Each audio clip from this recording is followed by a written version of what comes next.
Right Now at 6 hit with a campaign finance violation just 2 weeks before the election. The new reaction coming in from Portland mayoral candidate Renee Gonzalez. Plus, a Northwest dining institution meets an abrupt end. How some Sherry's employees fought to keep the doors open. And a neighborhood tries to keep the Halloween spirit alive after a vandalism spree caught on camera.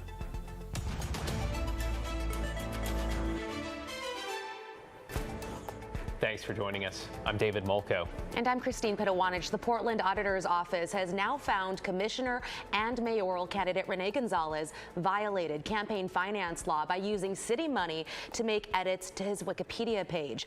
Last month, the Auditor's Office didn't find enough evidence of a violation, but the investigation was reopened after they say they got more evidence.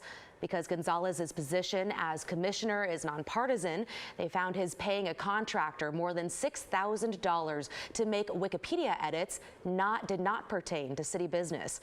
His campaign has been ordered to pay a $2,400 fine. Today, Gonzalez called it a distraction.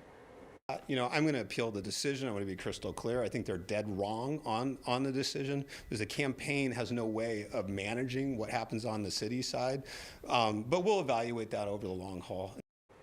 Hear more from Gonzalez coming up tonight at 6:30 on The Story.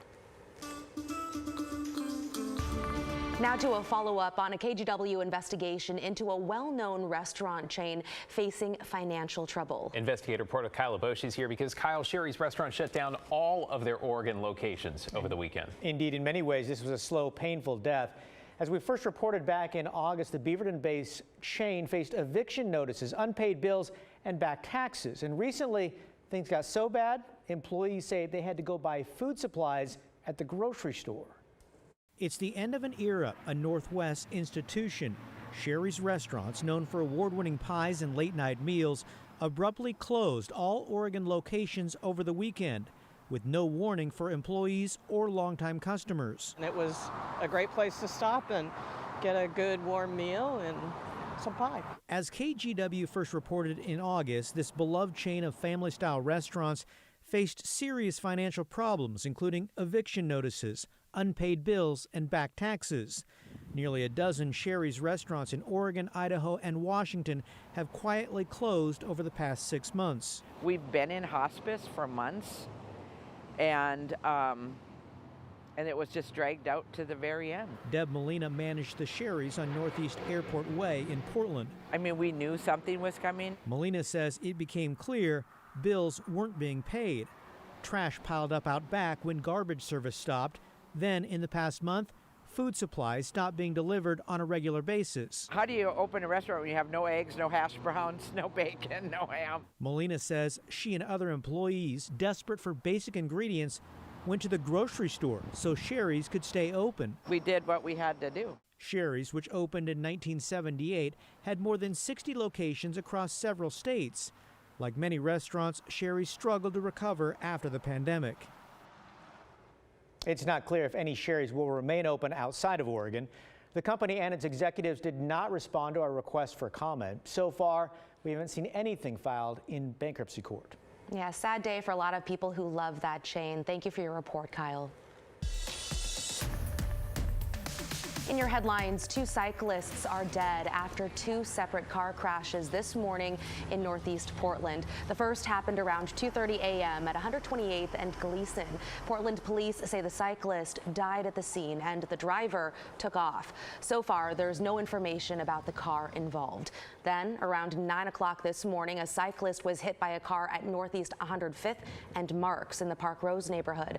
The driver in that crash stayed at the scene. In Vancouver, a man is behind bars after police say he fired a gun at a mother and her 2 kids following a road rage incident. Officers say the confrontation began just before 8 last night on I-5 near 78th.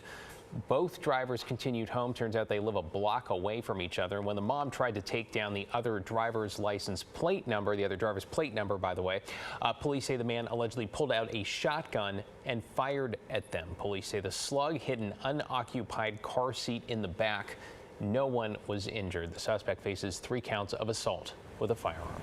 Also in Vancouver, 7 people are without a home tonight after a fire at an apartment complex. It happened around 5:30 last night at the Pacific Crest Apartments at 4th Plain Boulevard and Rossiter Lane. Fire officials say people living there reported electrical problems shortly before seeing flames and smoke coming from the roof. You can see in that video previously that a viewer shared with us. The fire spread the length of the 16-unit building before it was put out. The cause is still under investigation. More than 100 people in the Portland area are now out of a job after the sudden closure of a uniform manufacturing company. Dennis Uniform shut down operations on Saturday after 104 years in business. The company says it was the largest school uniform supplier in the country with retail locations in 18 states. It also contracted with TriMet until earlier this year. According to a warn notice filed with the state, Dennis had 111 local employees that are represented by the United Food and Commercial Workers Union. And a vote this Wednesday could bring an end to the strike involving Boeing machinists now in its 5th week. A new tentative deal includes a 35% wage increase over the course of 4 years. That is closer to the 40% workers were demanding. It also includes the reinstatement of an annual bonus program, more retirement contributions, and a $7,000 ratification bonus. But it would not reinstate Boeing's pension plan, which employees lost a decade ago. Joe? Well, Christine, we are seeing some dry conditions out there on your Monday night, kind of a wild start to the work week. In fact, the last 2 days have been kind of interesting in terms of rainfall, and this is what we've seen the last 2 days. Going back to last night, we've seen just about 0.6 of an inch of rain, over 1/2 of an inch of rain throughout parts of the central Willamette Valley, and down in Eugene, just over 1/3 of an inch of rain. And in downtown Portland, in our Goose Hollow neighborhood outside our studios, we've seen about 0.8 of an inch of rain here over the last 24 hours. And even the Pacific Northwest definitely saw some wet conditions from Seattle all the way down into the metro area. But as we look at the radar right now, still picking up a little bit of some lightning strikes in a few locations. It hasn't been impacting us here in the metro area, and it won't going into the later part of your Monday night. But if you travel over the mountain passes, you're going to be looking at some rain showers. You can see over throughout parts of the central Oregon Cascades. Also picking up a little bit of some snow showers. But again, that is up in the higher part of the mountains. You're not going to be having any issues traveling over the mountain passes over the next couple of days. As we look at the weather headlines, I'm still leaving in the scattered showers and thunderstorms in the forecast, at least for the next 30 minutes or so. I think once we get into the 8 o'clock hour, it is smooth sailing, and yeah, we can take that sailboat all the way into a good portion of this week, because we're going to be waking up to patchy areas of fog the next couple of mornings, but by the afternoons, basically Tuesday, Wednesday, and Thursday, we'll be looking at nothing but blue skies ahead, and there's a little bit of some blue skies there along the Oregon coast at this hour. Temperatures are in the mid-50s along the Oregon beaches, and coming up in my detailed forecast, I'll talk more about just how long this stretch of sunshine will be staying with us. A lot of folks looking forward to it. Thank you, Joe. Developing this evening, a Canby Youth softball team is under scrutiny after reports of players yelling racist chants toward a black player on the opposing team. Daisy Caballero is live at Cook Park in Sherwood. Daisy, what can you tell us? Well, that 12-year-old and her parents are extremely frustrated with this entire situation, as she is the only black player on the team and the only player that these chants were made when she was the pitcher. Take a listen.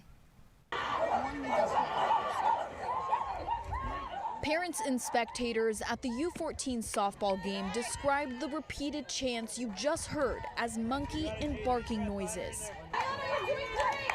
made towards the only black player on the Sherwood E-Force team. There were many a times during the game that the cheering was absolutely inappropriate. The chants came from the Canby Rebels dugout over the weekend at Cook Park. The president telling KGW in a statement part, quote, discussions will be had with players and coaches to address this issue, adding Oregon Rebels will not tolerate racist, threatening, or derogatory comments. But I do feel that the coaches on the other team are very well aware of what their players were doing, and they owe this family a personal apology. Jamie Hoglin's daughter also plays on the E-Force team and pointed out those chants were not made when her daughter was playing the same position. After the game was over, the umpire made us aware that she was aware of what the chanting was. The father of that young girl didn't want to go on camera, but shared in part, quote, "I know the girls didn't mean any harm, but it's essential for coaches, parents, and players to challenge these behaviors," adding that it's not okay. I would want to know from the kids, this is a learned behavior. Did you know what you were doing? Did you know what that barking and monkey sounds was?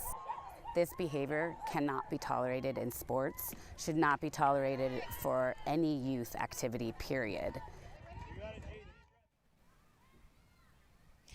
And a formal complaint was made with the United States Specialty Sports Association. I'm also told that the coach of that team will be reaching out to the family affected. Back to you guys. Yeah, behavior that should not be tolerated, full stop. Thank you, Daisy. Straight ahead at 6, a vandalism spree targeting homeowners' Halloween fun. We'll show you the vandals caught on camera.